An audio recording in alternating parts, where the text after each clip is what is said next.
নম্বরে মুসলমান হতে হবে কুরবানি ওয়াজিব হওয়ার জন্য। কি হওয়া লাগবে জোরে বলেন? জোরে বলেন কি হওয়া লাগবে? তাহলে কোনো হিন্দু, বৌদ্ধ, খ্রিস্টান, ইহুদি, নাসারা, নাস্তিকের উপরে কুরবানি কি নাই?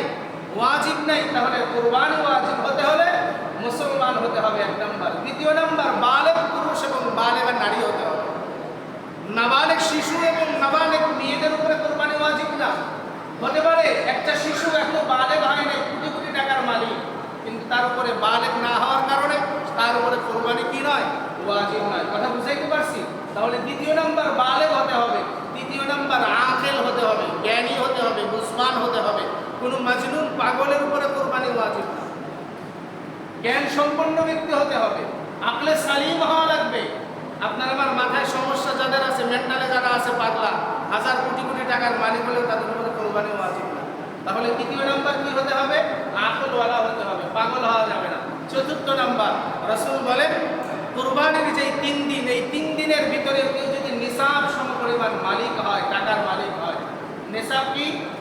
যাকাতের নিসাব যেটা 52.5 তোলা রূপা অথবা 7.5 ভরি স্বর্ণ, এর সমপরিমাণ টাকা 10, 11, 12 জিলহজ, এই 3 তারিখের ভিতরে কেউ যদি এই 2টা সম্পদের যে কোনো একটার মালিক হয়, তার উপরে কুরবানি দেওয়া হয়। তাহলে কয়টা জিনিস পাওয়া গেল? 4টা কাজ যাদের ভিতরে আছে তার জন্য কুরবানি দেওয়া উচিত। 1 নম্বর মুসলমান হওয়া, দ্বিতীয় নম্বর বালেগ হওয়া, তৃতীয় নম্বর জ্ঞানী হওয়া, আকল ভালো হওয়া, চতুর্থ নম্বর তার উপরে নিসাব সমপরিমাণ সম্পদের মালিক হওয়া। তাহলে আমাদের যাদেরকে সম্পদ আল্লাহ দিয়েছেন, নিসাব সমপরিমাণ মালিক যারা হয়েছে, তাদের উপরে কিন্তু কুরবানি ওয়াজিব হয়ে আছে। যদি কুরবানি না দেয় তাহলে রাসূল কি বলছেন? ফালাম ইউযাহি ফালা ইয়াহজুরু মুসাল্লানা, সেই ব্যক্তি, সেই উম্মত যেন আমার ঈদগাহে না আসে।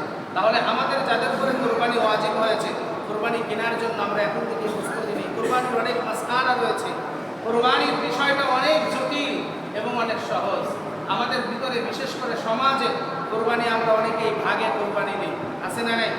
মাসআলা আছে অনেক কুরবানির, তুই পশুকে ক্রয় করতে হবে, কি টাকা দিয়ে আমি কুরবানি কিনবো, সব বিষয়ে কিছু মাসআলা নিয়ে ইনশাআল্লাহ আগামী জুমায় কুরবানির মাসআলা সম্পর্কে আলোচনা করব। এই জুমায় শুধু এতটুকু কুরবানির ইতিহাস সংক্ষেপে আমরা এতটুকু বুঝলাম যে এটা নবী ইব্রাহিম আলাইহিস সালাতু ওয়াস সালামের পক্ষ থেকে আপনার আমার উপরে এটাকে সুন্নাত দিয়েছেন কে? জোরে বলেন আল্লাহ তাবারাক ওয়া তাআলা। তাহলে এটা নবী ইব্রাহিমের সুন্নাত, আপনার আমার নবীর সুন্নাত, এটা পালন করা জরুরি। এই জন্য যে কুরবানি ওয়াজিব হওয়ার যে 4টা বিষয় দিলাম, এই শুক্রবারে শুধু এতটুকুই আমরা বুঝি যে না, কুরবানি যাদের উপরে ওয়াজিব হয়েছে, যে কথাগুলো বললাম, অবশ্যই আমাদেরকে কুরবানি করতে হবে। কেননা কুরবানি এটা কোন থেকে? আল্লাহর নৈকট্যশীল হওয়া। আর আপনি আমি তো আল্লাহর নৈকট্যশীল হতে চাই, কথা ঠিক না? জোরে বলেন।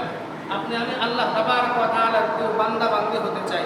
এই জন্য যাদের উপরে কুরবানি ওয়াজিব, আল্লাহ তাবারক ওয়া তাআলা শয়তানের প্রণতা থেকে, মানুষ শয়তানের প্রণতা থেকে সব কিছু থেকে হেফাজত করে আমাদেরকে কুরবানির বিধান পালন করার মতো সুযোগ করে দেন। আল্লাহুম্মা আমিন।